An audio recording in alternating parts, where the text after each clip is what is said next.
Good afternoon mga kaungsay, welcome back to my YouTube channel. Una po sa lahat, nagpapasalamat pa ako sa aking mga subscriber, sa aking mga followers, at saka sa hindi po nang-skip ng ads. Mga kaungsay, ako po ngayon mag-install ng bidet dito po sa tabi ng, ng bowl.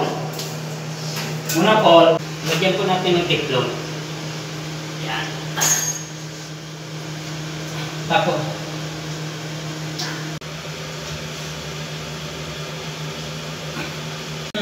ang slide, tapos na po tayo sa paglagay ng teflon.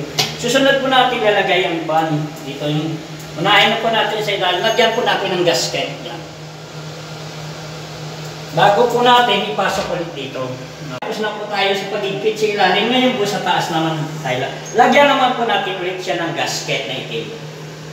Bago po ito ilalagay yung pinaka-dulo niya.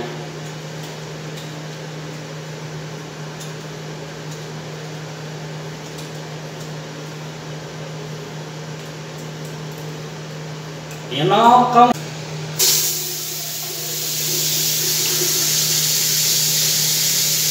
Okay. Tapos po dito. Ano natin po dito kung natulo po siya mga ka-slide. Pag hindi siya natulo dito, ibig sabihin okay na siya. Don't forget, mga ka-slide, nakita nyo na po kung paano po ako mag-install ng bidet. Don't forget to subscribe, like, and share. Like and share my YouTube channel on slide and click the notification bell para updated po kayo sa video na i-share ko sa inyo. God bless po and thank you for watching. Lalabas na po ako.